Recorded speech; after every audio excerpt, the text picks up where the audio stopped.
Seems to be strange just talking to you through a camera, but I know you're there somewhere and you can see me.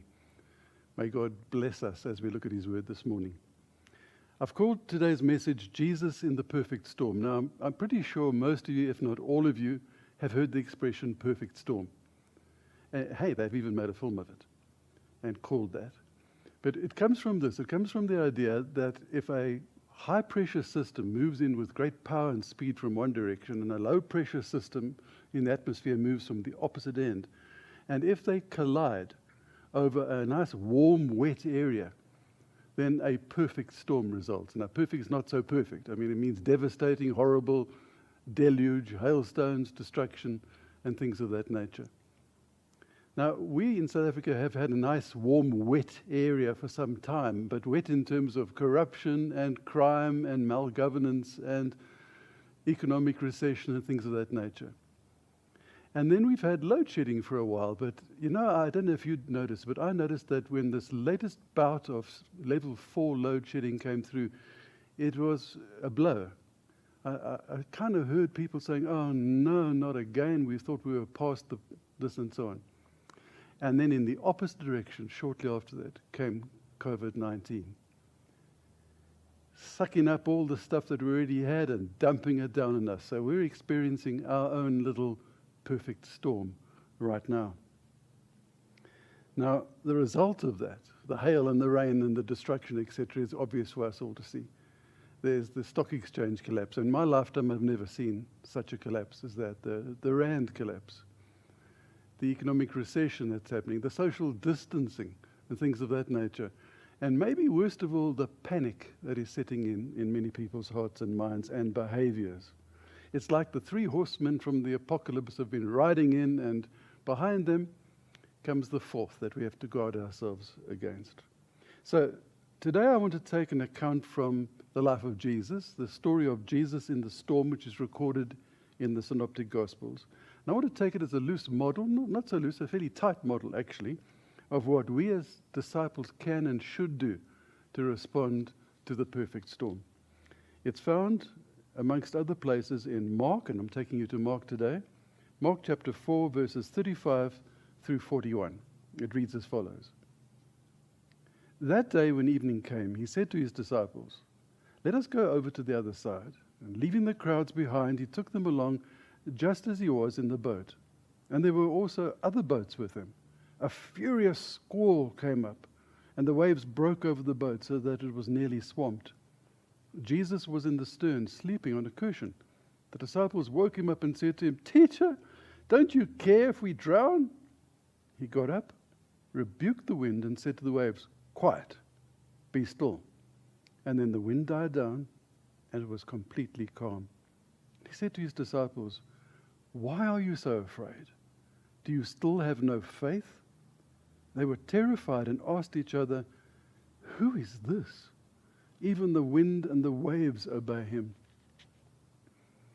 And it was a pretty furious storm. Now, bear in mind that a number of the men with him in the boat were fishermen, professional fishermen.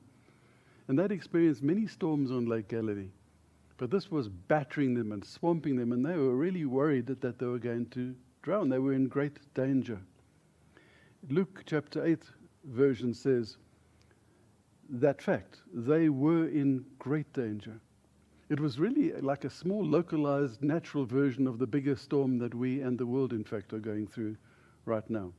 So I want to take up some of the details from that and apply them to ourselves. The first detail I want to pick up is highlighted in Matthew's Gospel when he records that it happened suddenly. These things happen suddenly. Let's take COVID-19. Yeah, sure. We could see the signs and we could speculate a bit, and we saw what was happening in China and we were tracking it. But really not one of us, our government, including in the medical fraternity included, didn't realize how quickly it would come, how widespread it would be, and the kind of effect it would have. Yeah, everybody was talking about the effect on health and the danger to us wrinklies, but the economic destruction, I think, was totally and utterly underestimated. So we can see some of the things, but we can't really fully prepare ourselves. So you know what? We have to develop, all of us, a new skill. And that skill is the skill of adaptability. We need to have the ability to be able to change our attitudes and our lifestyles and our words and our actions to meet rapidly changing situations. Now, COVID-19, they've told us, will have a real challenge in our lives in terms of its effect on particularly the over 70s. But it's also the over 70s who have a great difficulty in adapting. So the older generation, myself included, will have to be careful about health, but also adapt. We must learn to adapt. We've got some good models. Paul cites himself as a model of adaptation. He said, look, when I'm with Gentiles, I behave this way. When I'm with Jews, I behave another way. I adapt myself to the circumstances. And if ever there was a wonderful example of adaptability, it's in Jesus Christ, who being in the very nature God, humbles himself, came to earth, took on the form and the nature of a servant.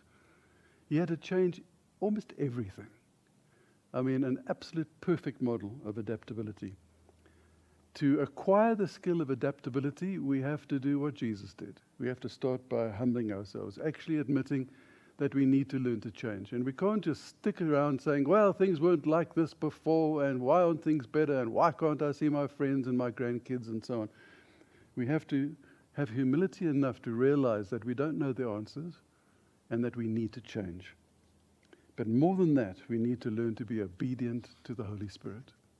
Absolutely depend on him. When he says, do this, do it. When he says, don't do that, don't do that. Now, the second point I want to draw from this account is the fact that they were not alone. Mark's Gospel makes the particular point that there were other boats with them. They weren't alone in the storm. Now, we are not alone in our storm. We're in a nation full of people. We are in a world that has already experienced some up to a month or more of the circumstances we are facing. We're not alone. We are incredibly privileged in South Africa. We can draw on the accumulated wisdom, knowledge, and expertise of the entire world's best brains. That's fantastic. We should be crying out to God and saying, thank you, Lord. This is also part of your provision. We're not alone. But as Christians, it goes far beyond that. The disciples had each other in the boat, and we have fellow disciples in the boat with us. We have each other. We, the church, are an extended family. And in these times, I know our eldership team are doing everything and will continue to do everything to try and keep us as a coherent group and to follow up on people who need to be followed up on and to communicate, for we have each other. But more than that, we have Jesus. And the Jesus who was in the boat with them is the same Jesus who's in the boat with us. The very same who has said, surely I am with you always, even to the very end of the age. Now, they had that reality as we do, but those first disciples kind of missed it almost entirely. They didn't realize yet who they had in the boat with them.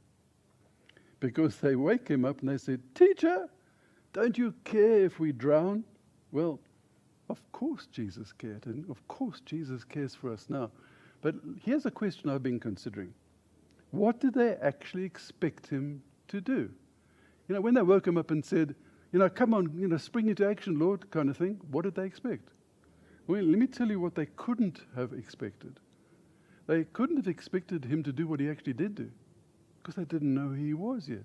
They had seen little bits of it, of his wonder and his power and his glory. But it was only after this incident that they said, who is this with us in the boat? Realization dawned. So they didn't expect him to do that. I wonder what they had been doing. Well, fishermen, other journeymen who were used to the conditions, I bet you they were bailing like crazy. They'd been trimming the sails. They'd been throwing out an anchor. They'd been dumping surplus stuff in the boat. They'd been doing all that stuff. It wouldn't surprise me at all if they were saying, Jesus, wake up and help. We need another man on the ropes. We need another person to pull on this thing.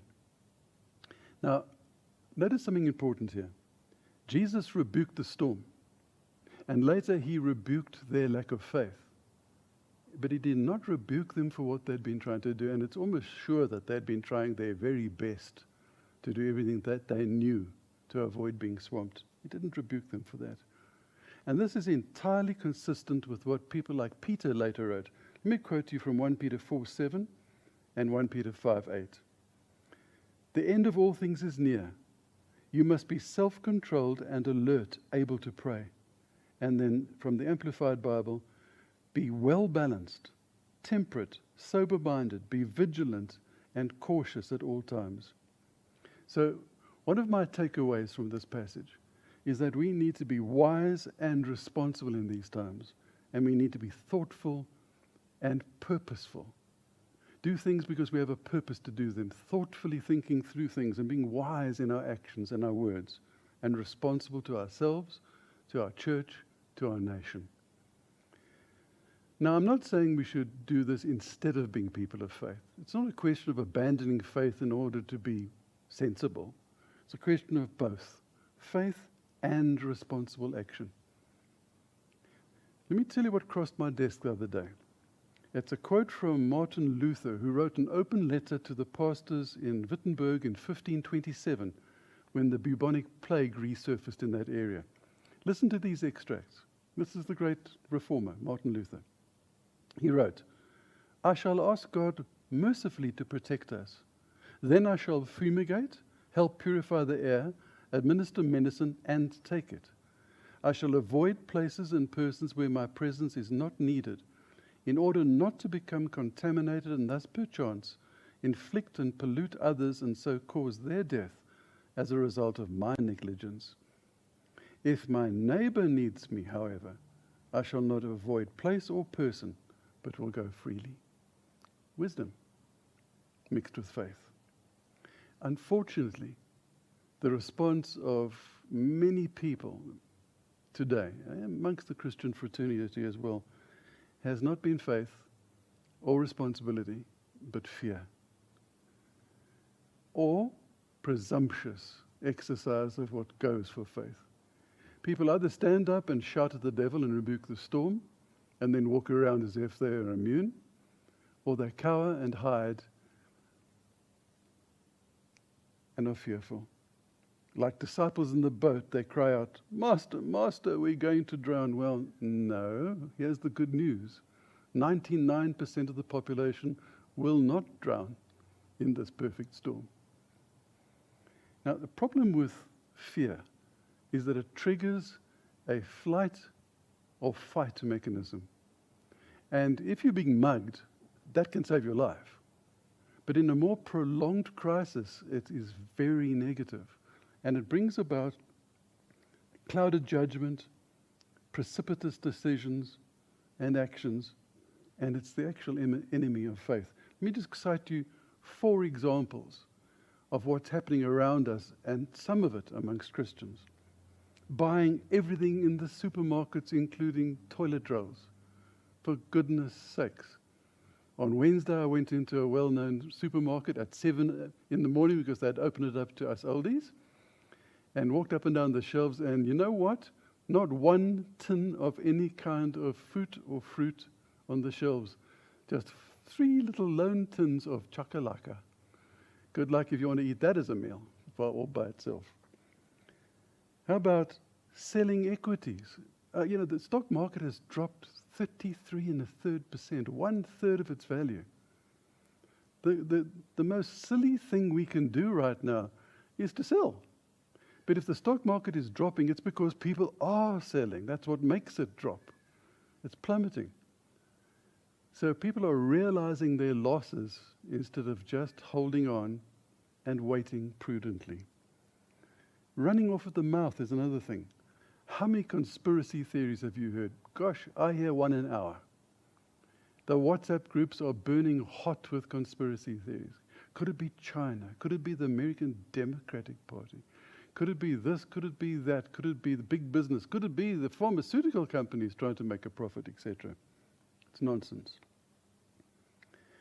And one that maybe is most annoying in my age group is that the healthy teenagers, 30-year-olds and 40-year-olds who are literally swamping the medical facilities right now, and the doctors to demand testing. There have been 4,500 tests and only 150 found positive.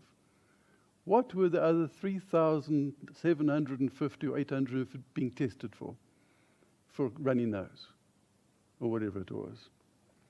So those are all results of panic, fear, instead of faithful, thoughtful, purposeful action.